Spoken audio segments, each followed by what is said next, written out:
Hello, everyone. My name is Andy Johns. I'm the Director of Marketing with Pioneer Utility Resources, WordSouth, and ARC Media. I am appreciating everyone who has logged on. We've got a good crowd today, and we've got our great panelists who I'm going to be introducing here in just a moment. I wanted to go ahead and go over a few things while we get started here.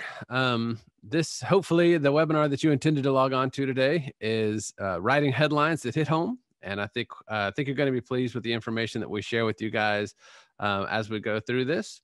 I wanted to go ahead and start us off while we're still waiting for everybody to get here. We've got a few headlines for us to go ahead and take a look at. So these are both some interesting examples. I guess they're all interesting examples. Some of them are good, some of them are bad. But I thought we'd go ahead and run through what we've got, since that's what we'll be talking about today. One of the classic headlines out there: man found dead in graveyard. That doesn't really feel like news. We'll go ahead and see what else we've got here. This is one that I know there were a couple of folks that I know at the newspaper that worked here. Party divided over sex clams. I don't want to know any more details about that. Fish need water, feds say. That's another kind of an obvious one there. Starvation can lead to health hazards. Yep, I think that one makes a lot of sense. Here's a good headline for anybody who is interested in staying alive. Breathing oxygen, linked to staying alive. We've got a few more. We're going to keep going, whether you like it or not. A couple of other headlines. Scientists to kill ducks to see why they're dying. Seems like an interesting one there. Greenland meteorite may be from space. That's where most meteorites come from. I've got plenty of these, so we'll be doing this for another half hour or so, just going over headlines. That's not true at all. I've got a few more here. China may be using sea to hide its submarines. That seems like a great place to hide a submarine. As a baseball guy, I appreciate this one. Amphibious pitcher makes debut. It's probably not quite what they were intending there. State population to double by 2040. Babies to blame. All right. Forecasters call for weather on Monday. That's a good sign. We like weather. Federal agents raid gun shop, find weapons. Students cook and serve grandparents. It's very important. Exactly what the wording is in headlines, which we'll get into later today. Bugs flying around with wings are flying bugs. If you're just joining us, I see we've got a few people who have joined us before we started these. We're going over some interesting headlines from the newspaper and the news world out there. If you know of any and want to share them in the chat, feel free to. But I'm going to run through. We've got probably 5 or 6 more of these as everybody's getting here before we introduce our guests. Northfield plans to plan strategic plan. As Noble will talk about during this, that's a good time to use a thesaurus there on that headline. I do appreciate this one. We hate math, says 4 in 10, a majority of Americans. That's not great. Man accused of killing lawyer receives new attorney. That's one way to do it. Another crime in courts headline: murderer says detective ruined his reputation. That'll happen. Got another one here. Farmer using cannon to protect watermelons. That's certainly a headline that makes me want to read on, find out more about that. Threat to disrupt plans to meet about threats. So threat disrupts plans. I can't even read it. Threat disrupts plans to meet about threats. So obviously that was a meeting that needed to happen for sure. Hospitals resort to hiring doctors. That would be a good place for them to be. Here's another one. As former police reporter, this one kind of struck home. Homicide victims rarely talk to police. I can understand why that would be there. And then this one really grabbed my attention, made me want to read the rest of the story. Police thwarted by goat stuck on roof who, quote, only respects one man. So that's a headline that certainly made me want to read the rest of the story. And for us to talk more about headlines that you can do, whether it's social media, whether it's your statewide magazines, your regional telco magazines, any of the headlines that we're working on, the folks to help us do that are our guests here, Leon Espinoza and Noble Sprayberry. I wanted to go through all of those disreputable headlines before I brought on our distinguished guests. I wouldn't want to sully Noble or Leon, either of your reputations, by associating you with the outlaw goats or anything there. For those not aware, Pioneer Utility Resources acquired WordSouth and Arc Media last year. Now we're all working together, merging teams and staff to serve our friends in the electric utility industry, the telco space, and the broadband world. One of the new folks who I'll introduce first here, one of the new folks that I've enjoyed getting to meet in this process is Leon Espinoza.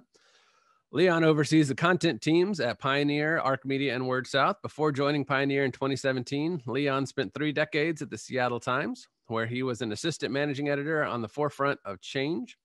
His work included upholding editorial standards, embracing digital efforts, and guiding the hands-on editing and presentation of Pulitzer Prize-winning work. Since coming aboard at Pioneer, Leon and his team have dreamed big as they've reshaped content, launched new magazine products, and experimented with fresh ways of telling stories and engaging audiences. Leon holds a BA in communications from Cal State Fullerton and a minor in psychology, which may play a role in what we're discussing with headlines here today. So Leon is out in Oregon. Leon, thanks for joining us. There's Leon. Thank you. Great. Thanks for the nice introduction. Sure. Let me introduce Noble Sprayberry, who is the editorial director for WordSouth. His career has included stops at newspapers such as the Tennessean and the Florida Times-Union. He has also written marketing collateral for business sectors ranging from banking to the oil industry, and his news and feature stories have covered topics as diverse as country music and government policy. Noble has served as an adjunct professor at the University of Tennessee at Chattanooga, where he taught media writing. He's a graduate of University of Georgia, Grady College of Journalism and Mass Communication. He joins us from Lookout Mountain, Georgia, right across the state line from me. Noble, thank you for joining us. There's Noble. Glad to be here. Great. Well, if you missed at the beginning, my name is Andy Johns. I'm the director of marketing for WordSouth, Pioneer, Utility Resources, and ARC. And we figured it up before the call started. Between the 3 of us, we have about 70 years worth of experience in newspapers and magazines, other editorial work. 6 of those years are mine. So I'm going to let these guys do most of the talking after we get past the opening slides here. But I want to thank you guys again for joining us, and thanks. We've got a really good crowd. This looks like our second biggest webinar that we've had. So we're excited to get into it with y'all. If there's one thing that you take away from this webinar today, it's that headlines are important. We'll be talking a couple of different angles on that as we go through. We're probably going to go about 45 minutes, so we've got a lot to cover. There were a couple of different studies that have come out in the last 5 years or so, and most of them are right around 60 to 70% of folks out there. 60 to 70% of people only read headlines. They're not necessarily going to focus on the rest of the article. So the headline is crucially important to whether you're talking about online or in print. The article went on to say something about what the other 30 to 40% do, but I didn't get that far. I kind of only read the top line there. I'm kidding. It goes so far as to talk about how some of the stories go so far as to talk about how people are willing to share on social media things that when they've only read the headline. And I thought it was particularly interesting here. The Science Post is a satirical site. You see the headline, 70% of Facebook users will share without even reading the story. It was shared 193,000 times. And as you can see, after that first paragraph, it's just dummy text the rest of the way. So they kind of do a good job of proving their point there. That it's, well, let's see, is the video playing? Are you guys seeing the dummy text there? We may have a little bit of a lag here, but as we're moving on into the discussion part of this, I'm going to turn off the slides. So it's just the 3 of us having a conversation. But if you have questions or comments from the audience, which is still growing, we've added a few more people just in the last couple of minutes. If you have any questions or comments as we're running through here, please feel free to throw those into the chat. I'll keep an eye on those while Leon and Noble are getting into the discussion. But thank you again for everybody joining us. So let's go ahead and start off, gentlemen, with the first question. Leon, we'll get you to start with this one, but just to start at the basics, what makes a good headline? What should a good headline do when we're trying to put them together? Okay, this may be because I haven't had lunch yet, but I think of a headline like the story is the meal and the headline's the aroma that brings you to the meal. It's not the meal itself, but it draws you to it. I like that. It pulls you in. I think of Thanksgiving, the turkey, the turkey is setting the stage for that great meal you're going to have. And I think of a headline that way. A headline should pull me in. It should intrigue me. If you think about headlines, there are two things. They're either informative or intrigue, right? Informative or intrigue. So a headline really, it doesn't have to do the work of telling the story. It has to do the work of saying, come spend time with me. So I think a good headline, it draws you in, it attracts you, it says, hey, I'm worth the time. It creates intrigue or mystery, like find out more. You look at that stat, 60 to 70% of people just look at the headline. What causes them not to read the story? Well, either they have all the information they think they need, so they're moving on, or it just doesn't attract their attention. You're not worth spending time with. So I think a headline, it's really important that it has to be reflective of the story, of course, and it has to tell the truth. But its mission is different from the story. Its first mission is come spend time with me. So I think about a headline like that. I like that a lot. Well said. Noble, what do you think? What's the objective of a headline? What should a good headline do? So first, never follow someone who presents in the way that Leon just did. Good luck. That should be just a general rule. Yes. In addition to setting the table for the story, it's also important to set the tone and also the expectation for what is about to come. A lighthearted headline and a serious story, they don't balance. So if you think about it, how can that headline integrate with the story, it bring the reader in, and also really set that expectation for what you're about to read? Is it light? Is it informative? Is it whatever it may be? And it really is the most important. And sometimes a great headline may be 2, maybe 3 words, and those are the most important 2 or 3 words in the piece that you're going to present. Entirely possible. We've got a few things going on in the chat over here. We had someone send in a couple of other headline, I don't know whether they're good or bad headlines, but more money being put into school zone flashers, which kind of raises some questions. Rescued sea turtle flying from Oregon to California. So that's pretty impressive there. So I appreciate y'all sending those in. We've also got a question that I think we're going to get to maybe in this next section. So let's go ahead. Noble, we can start with you. Oh, go ahead, Leon. Oh, I was going to say, you asked what makes a good headline. I was going to say, there's a simple formula if you think about it. I call them the 3 Ks, and I actually add a 4th K, but, keep it simple, keep it real, and keep it short. The question of how long made me think, keep it simple, keep it real, and keep it short. So keep it simple means don't try to tell the story in the headline. That's not the mission of the headline, to tell the story. The story will do that. It's an invitation to the story. So keep it simple, and then keep it real. A headline should be conversational, right?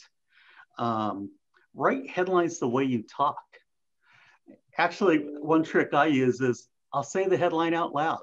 And if it sounds crummy, if it sounds stilted or awkward, that's probably not a good headline. So a good technique is just to make it conversational, think of it out loud. So I think of that as keeping it real.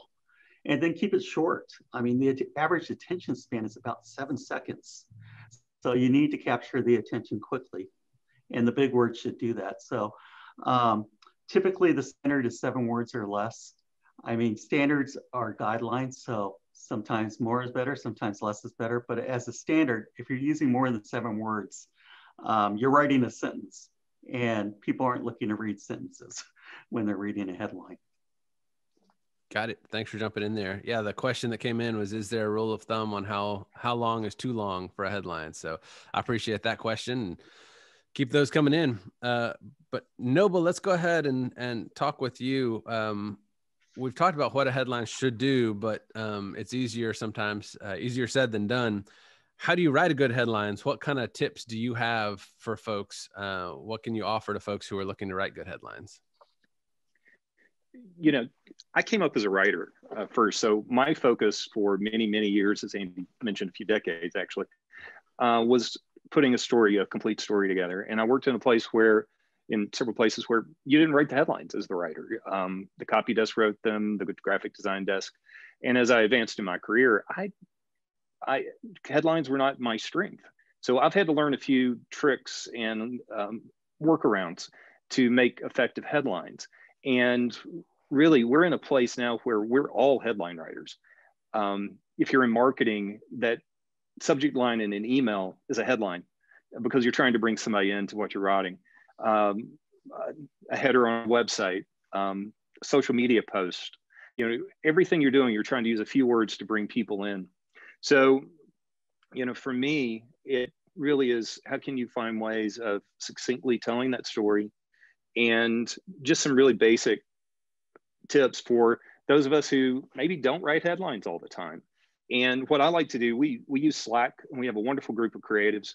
And I can quickly post an idea for a headline, and we'll have 3 or 4 people get a response. And we can take something that's a good headline and very quickly, by leveraging a lot of talent, make it better. And sometimes don't feel as if you're having to carry the burden of being creative alone. Reach out to someone else. And if you don't write a lot, that can be a little intimidating. But anyone who writes, whether it's a headline or a story, appreciates that you're all working to make it better. So the more you can reach out and engage with other people and bounce their ideas off. We use Slack because we're all remote. If you're in an office, it's just pop in and ask, run it by them. And sometimes just creating that engagement brings a lot of creativity to the process. And I've got a few others, Andy, but I can weave that in as we go. I love what Noble was saying about the team approach.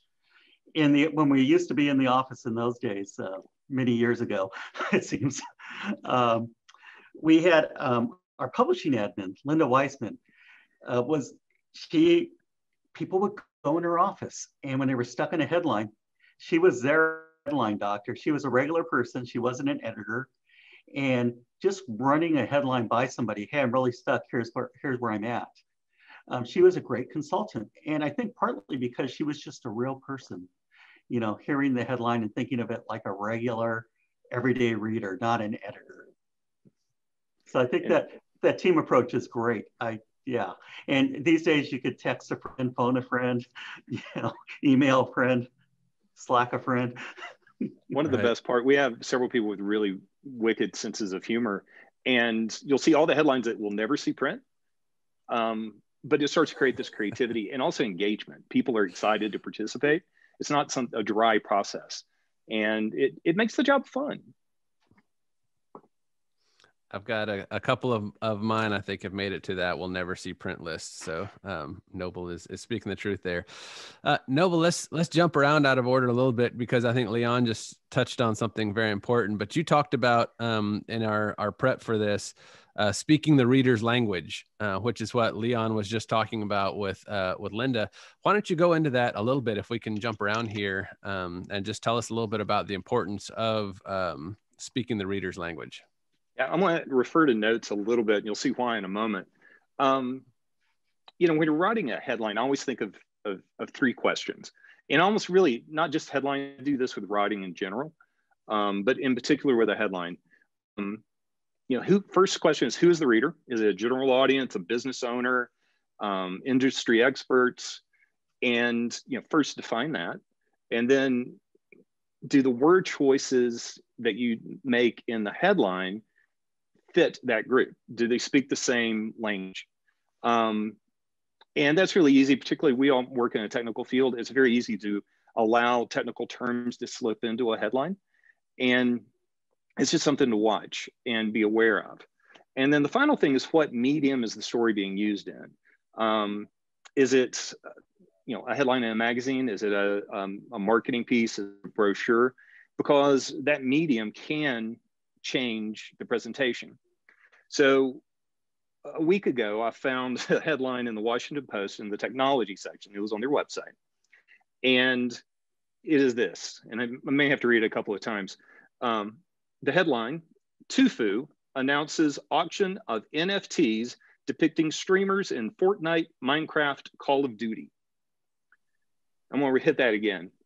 Tufu announces auction of NFTs depicting streamers in Fortnite, Minecraft, and Call of Duty. Now, if we were physically together, I would really love to see everyone's reaction to that and hands to see how many people knew who or what a Tufu was. I have no idea. There's a gamer out there someplace that's laughing because I'm mispronouncing that horribly. So I'll very, very briefly, Tufu is a gamer. NFTs is a very new way of applying real world monetary value to distinct digital objects, like a thing that only lives out there in bits and bytes. And it's very hot right now in technology. I happen to have heard about it a week before this headline, or I wouldn't have had a clue. And then the last three items are games. So apply those three questions to this. The Washington Post website is for a general audience. So did that headline with that wording fit that audience? No, I don't think it did. Does the language of the headline match that audience and the technology, the level of technological understanding? For most of us, that probably went right over our heads. Here's the twist though. Where was it published? So it was published online.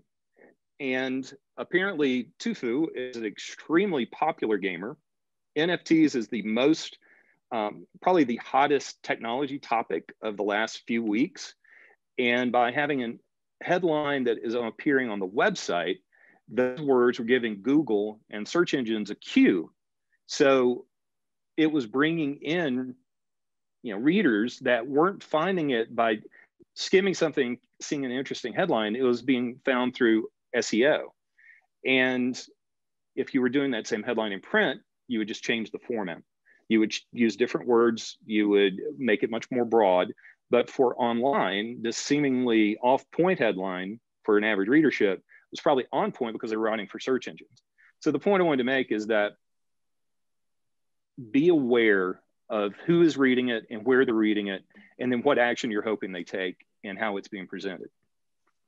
Exactly. Yeah, just to amplify that, a good practice is to do that, to step back and craft headlines from the reader's point of view.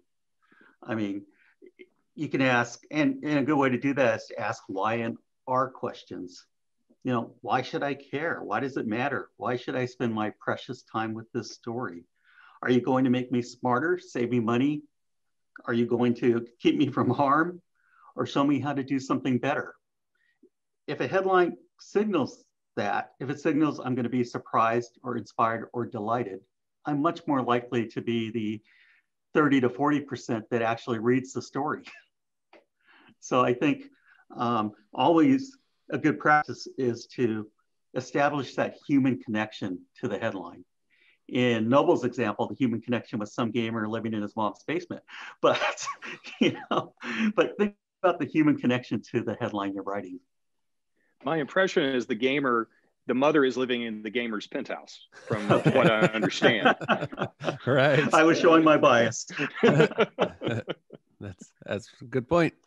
Well, Leon, I know that we kind of took a side track there to talk about that, but it seemed connected. So I know that you had a few tips as well, going back Sure. up to the top, some tips for folks who are looking to write good headlines. Sure. And I would say, headlines can be intimidating, but for me, it was through long practice, trial and error. And because that was my job, I got good at it, and good at it not because you suddenly become good at something or you're born that way, but you use tricks of the trade and you learn from others.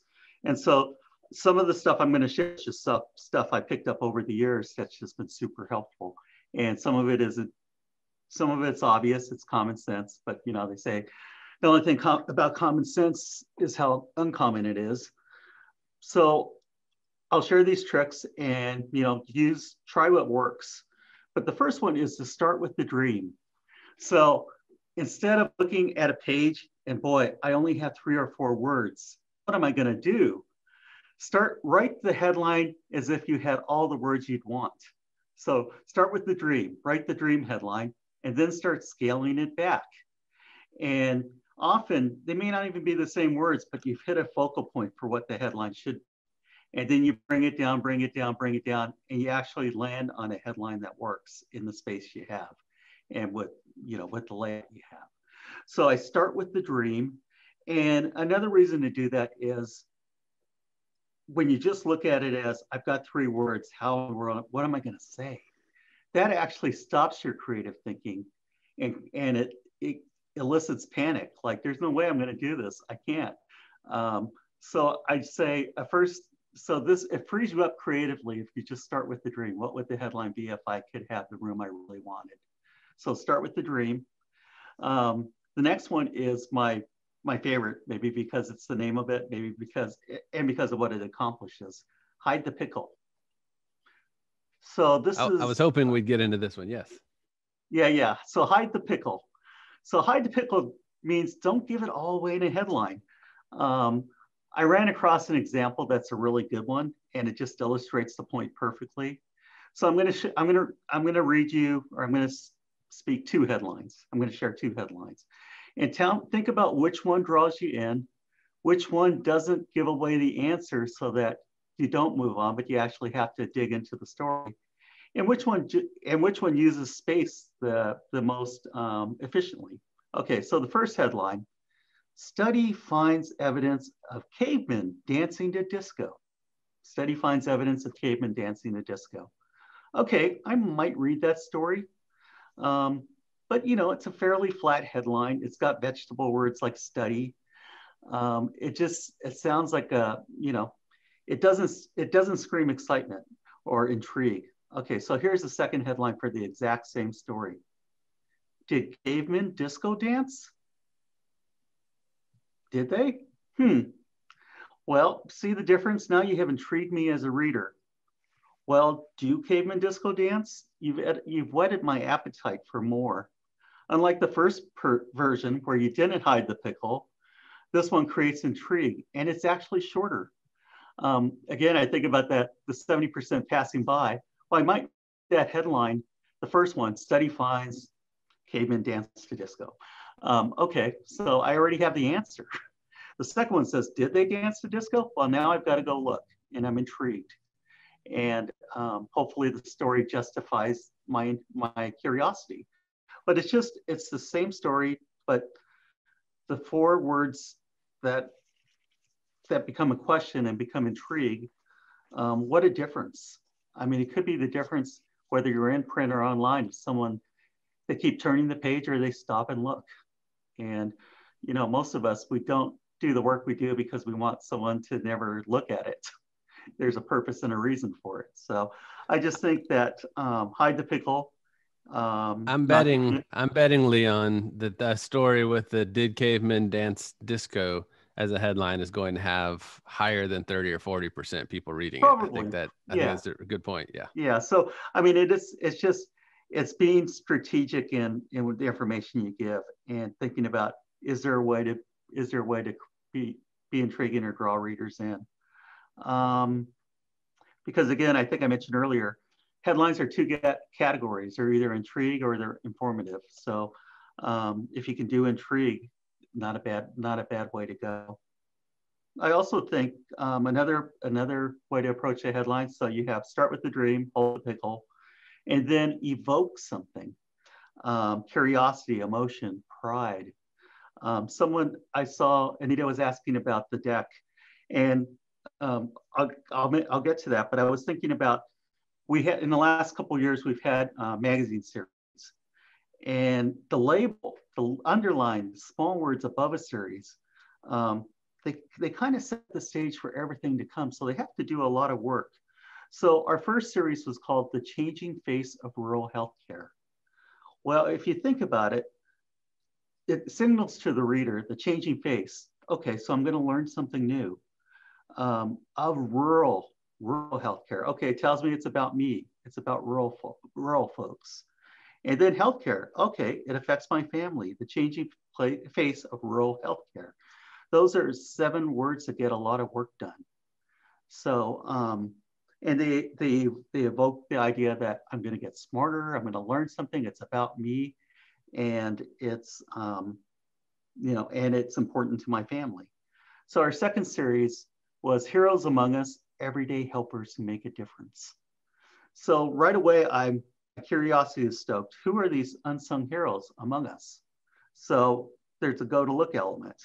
And then it suggests that, okay, everyday helpers who make a difference. Okay, I'm going to be inspired.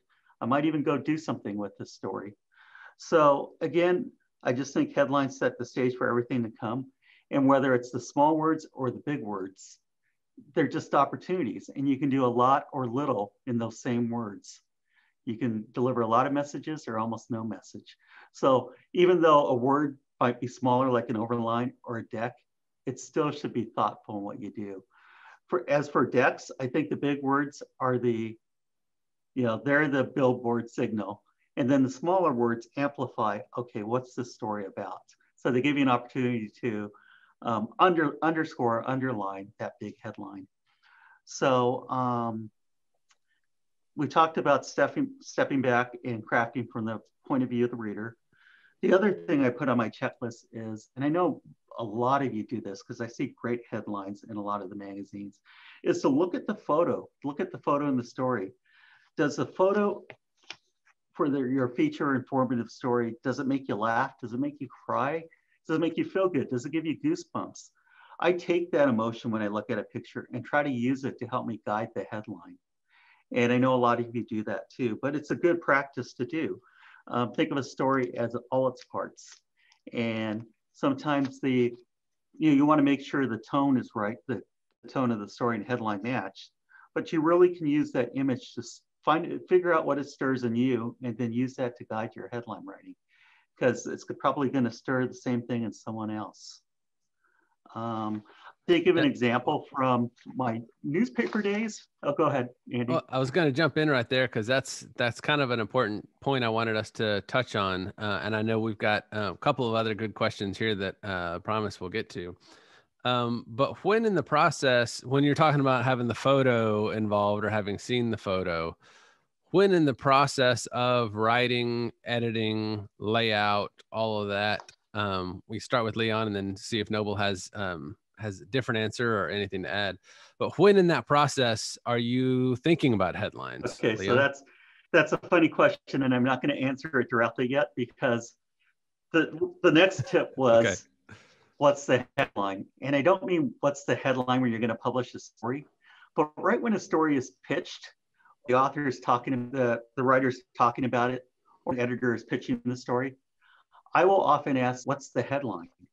And I don't mean what's the headline that's going to be published, but what's the story really about? And if you can get someone to crystallize right up front the gist of a story, what's the heart of it? What's it about?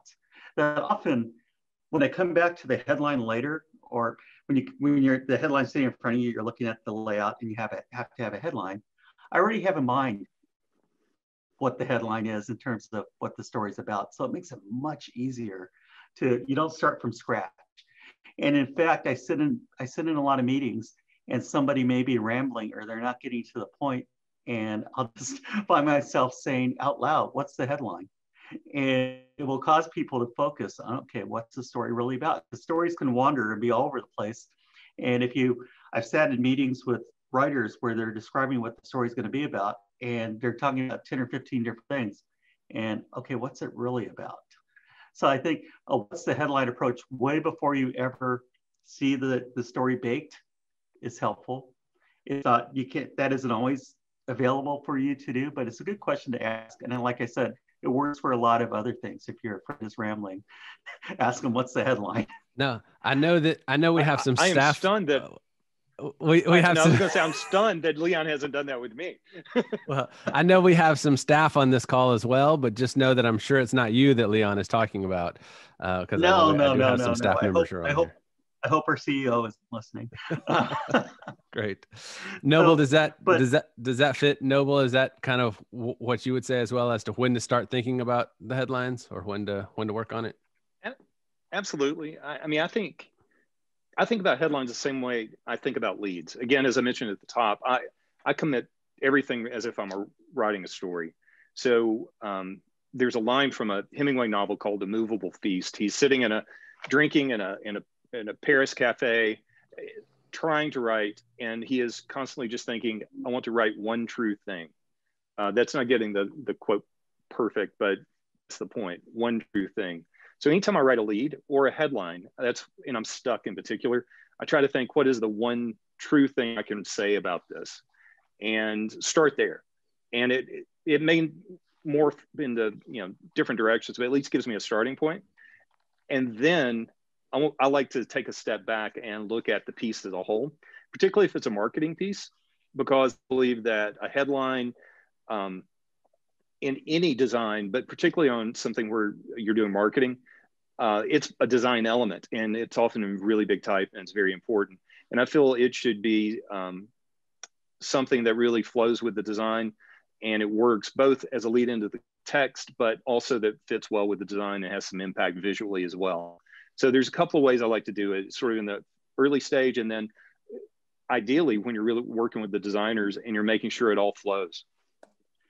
It's interesting. I'm looking at the chat, and Sarah Hand talks about, she was told in journalism school that to start with the headline because it keeps your story focused.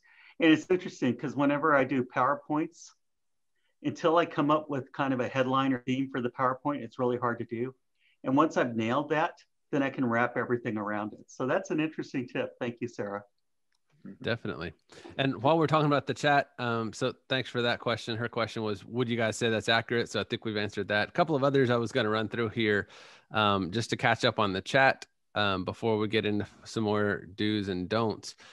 So Noble Leon touched on this already. The question came in earlier on. There's the headline, but then there's the deck right below it. So do you suggest putting the fun in the headline and then what the story is really about in the deck? Or is that something that you have done or a strategy you've used before? For me, those need to flow together. I don't think I look at that as being a whole, not as a one and then another. So for me, if it's a light, fun headline, it should all flow that way. Now, the longer piece is a little more informative, of course, but I think they should have the same tone and they should have the same overall point and flow to it. I'll see if Leon might want to add a little bit there.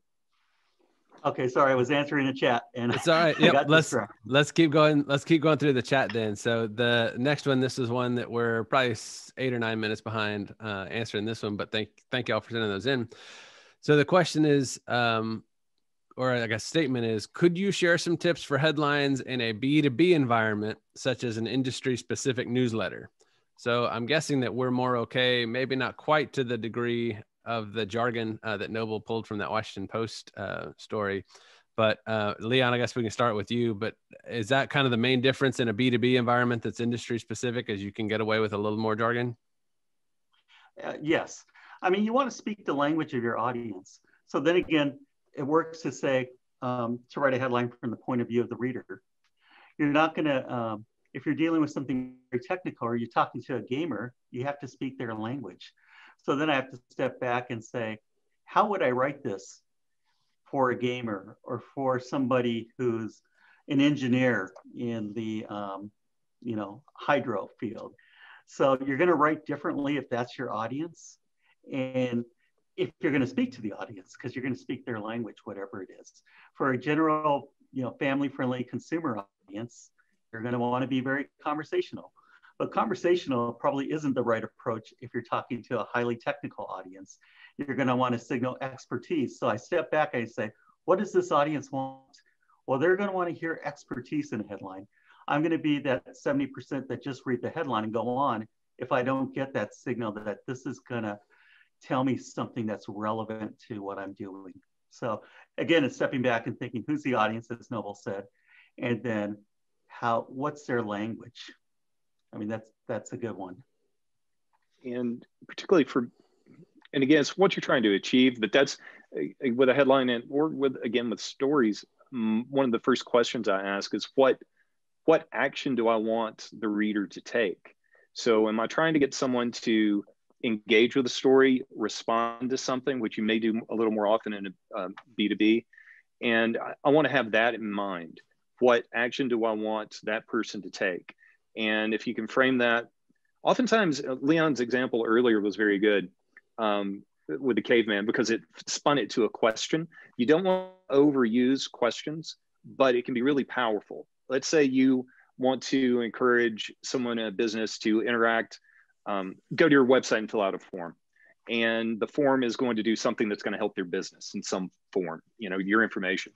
You would maybe consider phrasing the question, do you want your business life to be easier today?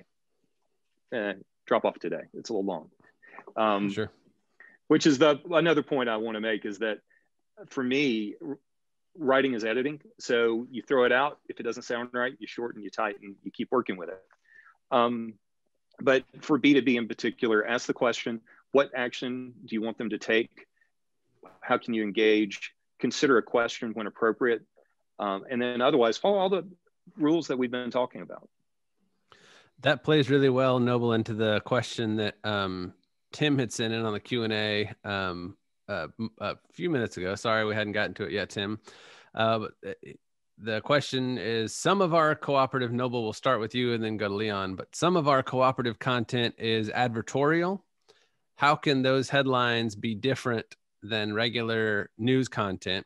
And I would kind of open it up and say, should those headlines be different than regular news content? Noble, let's start with you. I would have to actually pose that same question: is should they be different? Without a specific example, I don't want to speak too directly, so I just want to stay very broad, because I think anything I say, you could easily find an exception to respond to that. But for me, my initial thought is if you feel the need to differentiate that content in the publication, then you might want to consider if you're really hitting the right tone with the content. That said, if it is pure advertorial and you're trying to send a message to the reader, again, there's a line where if you cross the line where it truly is advertorial, it is not journalistic at all, and the rest of the publication is journalistic, then you need to be very clear about what you're producing. And whether that's done in the headline or in a call out box at the bottom of the story or in some other form, there's different ways you can approach that. So without knowing a little bit more about the specifics, not only of that piece, but the messaging of the content as a whole. If you're doing a whole magazine that's oriented toward marketing, it's a little different. Whereas if you're doing something that most of it is journalistic and you're really trying to meet traditional journalistic standards and you're doing advertorial in it, that's a whole different animal, where you really do have to start by asking, is that the appropriate content for it? If it is, then how can you send the appropriate cue to the reader? Whether that is, the headline is a normal headline and you put, something at the top, something at the bottom, and really make it clear what you're doing. At the end of the day, you don't want to send mixed messages to the reader because it loses their trust. Yeah, and I would say, really good point. If you're writing something that's advertorial, ask yourself, what's the mission of this advertorial piece? You have to know what the client mission is, right? And then you have to respect that the difference between, it's not a journalistic piece, it's informative or intrigue. It may be informative, but it's got a different mission. Its mission is to create a consumer reaction or response. So the headline plays off that. So I think you just, you don't treat it the same. They're not apples and apples. Sure. And the one thing I would add there, as Noble mentioned, if you're in the advertorial realm, you probably can break the design a little bit more. So even if you have the headline here, you could have a call to action at the bottom that's kind of like a secondary headline, or if you've got a deck, then it's I think it's tertiary, but something at the bottom where you can hide more of that message in there as well if it is looking different. Should we be letting Andy design pages? I'm just asking. That's a terrible idea. That is a terrible idea. There's a reason why I've done most every job at WordSouth except design. So, but we're right at 45 minutes. The good news is, guys, that we have more people watching now than we did 30 minutes ago. So that tells me folks are not dropping off because they are enjoying the content. So we're going to keep going for probably another 6 or 7 minutes because I know there were a few more do's and don'ts that we wanted to be sure to cover.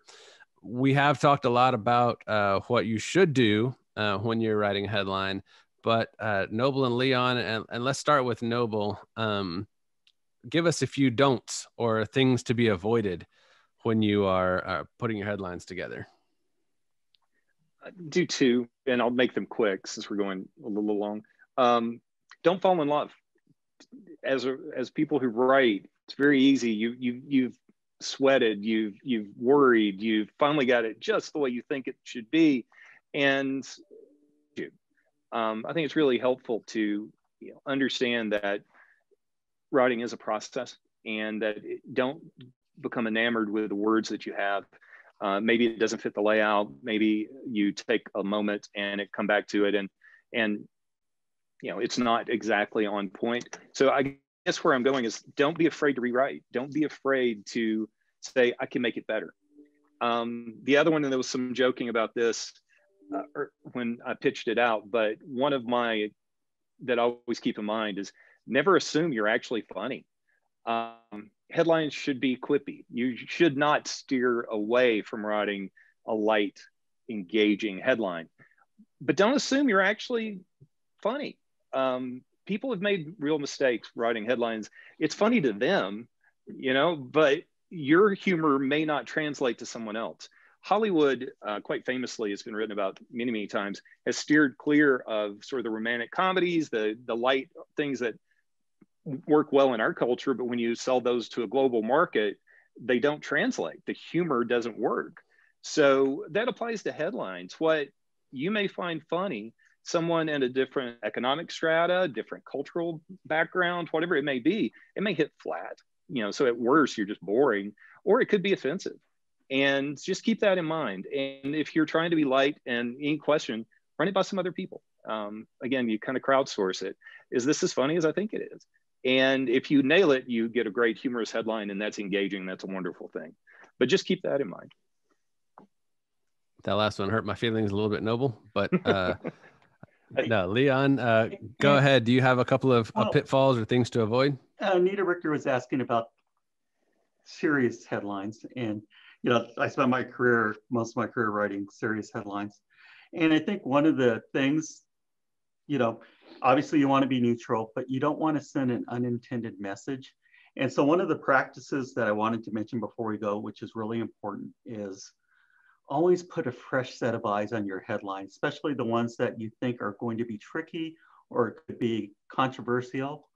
You spend so much time and work, and even with a team of people maybe, trying to figure out, okay, how can we craft the right headline, pick the right words, make sure that we're not offending, but we're delivering important information. When you're done, always have somebody who hasn't been involved in the process take a look with a fresh set of eyes. I can't tell you how many times it happens where somebody sees something you don't see. They see the whole, or they see the unintended message. And nobody wants to send an unintended message in a headline. But if you do, you can't reel it back. You've hurt your credibility with readers. You've damaged your relationship, and you're going to repair it over time by being credible going forward. But you can't undo it once you do it, especially in a printed magazine that lives in a home and it stays there. So I practice fresh set of eyes on any important headline more than anything else, because and even when you're having trouble with the headline, a fresh set of eyes is helpful. But a fresh set of eyes approach is just super important. And often a fresh set of eyes of somebody who's not directly involved, or an editor, the editor who's responsible, but just somebody, you're Linda Wiseman, the publishing admin. It just is so important, because we think we're seeing a message, and then a different message is being delivered. And you just have to know, you need those safeguards. So I'd say in terms of serious headlines, they really have to be reflective of the story. There's something you're trying to deliver, important information to a reader. So just focus on what that is. Deliver it straightforward. The language is going to be very simple because you're not trying to take sides or you want to be careful you're not taking sides or giving a point of view. You're sharing information. You're saying, here's an important topic. So those, you're not going to use a pun. You're not going to play with words. Typically, you're going to take a serious tone because it's a serious headline. And so then, again, you're being reflective of the story. But I can't emphasize enough the fresh set of eyes. Definitely. And I guess I would add to that, I've seen News Data do this, which is one of part of the Pioneer family.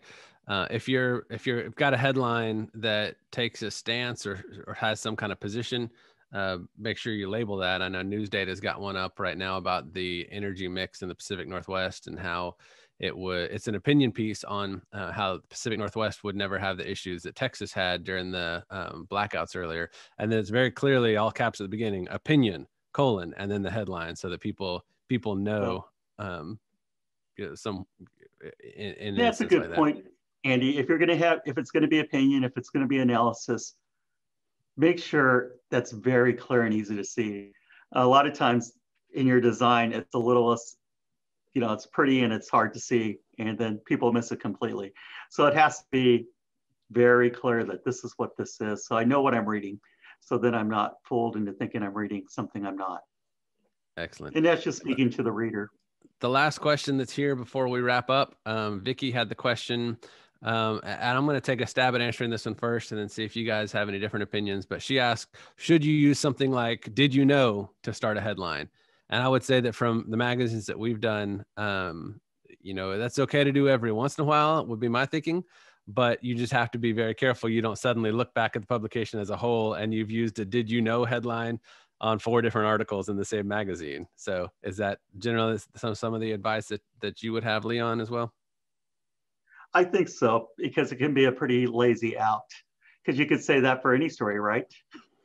True. And so I think it reminds me of, I was going to say something to avoid is for the love of headlines that just says someone has a hobby, or the doll lady, the wine man, the train guy. Those don't tell you anything. They don't have verbs. They don't intrigue. They're just kind of flat. So I'd say in that same vein, there's probably something more intriguing you can do than that. Because if you go, we're all on the internet, every other headlines, did you know? Right. So it might make me just keep on going. And so I think, there's a time it's going to be appropriate. Most of the time, you probably can do better. And I was just going to give a couple quick tips if you're stuck, because we all get stuck. Besides to make it a team effort, take a walk. If you're really stuck in a headline, take a walk. And it's amazing what remove distractions, clear your head. And in a couple of minutes, you might get that aha moment. Oh, okay. The other thing I do, and this is silly, but just try it. I will spin a pen. I watched this brilliant page designer. Whenever he got stuck, he would spin a pencil. And I thought, I'm going to try that. So when I'm stuck in a headline, I'll sit there and I won't even realize it, but I'll be spinning my pen and thinking, and suddenly inspiration will come. So you may have just tried little tricks like that. And it's a distraction. It's like you're moving something and it kind of gets the wheels turning. So I know this seems silly, but it actually works, at least for me. Inquiring minds want to know, are we talking like a vertical spin or like a sideways spin or a rotation? What are we talking about? Everyone has their own spin voice. Okay. Okay. Got it. Great. Well, there continue to be a couple of good questions in here as well. The last one before we wrap up with just one or two things we haven't gotten to, but I think it's a good question that came in from Denise over in Texas. So due to the change in times with less attentiveness from readers, are there any changes in headline writing today compared to previous years when attention spans may have been a little bit longer? So that's a good question about the evolution of headlines. Noble, you want to take that one? I think if you look back, I mean, a great headline is a great headline, and it was before and it is now. I think if you go back decade, 2 decades, 3 decades, further back, there was a little more formality with headlines. I believe we're a little more conversational now. a little more casual in tone, because that fits a world where we have social media and there's just a little, it's a little more relaxed way of communicating. But the basic concept of, clear, concise, engagement, all of those things that we've been talking about, I think those all still hold. But our language and just how we communicate with one another, it very much has changed. And I think, that's something we should be aware of.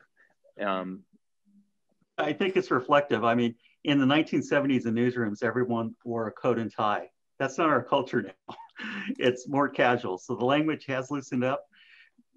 Headlines read less like vegetables now. There were a lot of important headlines when magazines saw themselves as, papers of record. So you wrote a boring headline and expected everyone to eat it up. And, the reader expectation is not that anymore. They want you to give them something. Definitely. I wanted to end on this last question for both of you, which is, if somebody's out there, they're writing headlines regularly and they want to get better, what are some ways, and Noble, I'd like start with you on this one and then move to Leon, but what are some ways you think that people can get better? How can they make themselves into better headline writers aside from attending webinars like this? Be curious. There was a great quote, and I've got to find the source. I've been using this for years. A boring person is someone who can open a dictionary and only look up one word. I like that. If you're looking for inspiration, open a dictionary. Certainly open a thesaurus, even whether it's online or physical, and be curious. Play with the words, see what else works, and just try to engage and make it fun. At the end of the day, try to be fun. And hopefully, if you're writing headlines, words can be fun. Well said. Leon, how can people get better? Okay, so I think, do puzzles, crossword puzzles, play with words. I mean, what's a headline? A headline is a puzzle. It's a word puzzle. And you're trying to find the right words that fit and throw out the wrong words. So I think of, play with words, thumb through magazines. I go through a lot of magazines that have nothing to do with our industry, looking for inspiration, looking for, I would have never thought of saying it that way. And then you don't copy, but you can mimic great approaches and great inspiration. Most writers do that. And so I look through a lot of magazines and I look for headlines that work. And I look through the industry magazines. I go, oh, wow, that was nicely done. So then I keep track of that in my head. So thumb through magazines you like. You can do that electronically or go to the library. And then you had every magazine in the world. And then finally, just keep it up. A lot of people are scared of headlines, so they run away or they try to get someone else to do it. But it's a muscle. The more you do it, the better you get at it. And so just doing it is a great way to get better. And, when you have a fail, that's not a fail, that's a learn. So you learn to do it differently. So that's it. I like it. That's good advice all the way around. Wanted to thank both of our panelists, Noble and Leon, for being on with us in this webinar. Thanks, gentlemen, for doing that. Thanks to all of the participants. This, I believe, is the second biggest webinar we've ever had. We've got another one coming up on May 20th, which is how to make content accessible, looking particularly online and how folks with disabilities may have accessibility issues there and how you can make sure that your content reaches all of the audiences possible. We've got some other great webinars coming up. We're taking June off, but in July, we'll be looking at a cross-channel communication plan. And then October, we've got one that I'm looking forward to on social media, how to kill zombies, sidestep vampires, and avoid social scares. So a lot of good stuff there. That one. Yeah, that should be a good one. That's a nice headline. Thank you all. Yes, it is a good headline. Thank you all for joining us. Feel free to reach out if there's anything that we can help with. And otherwise, we'll see you at our next webinar. Thanks. Thanks, everybody. Thanks for coming. Thank you, everybody.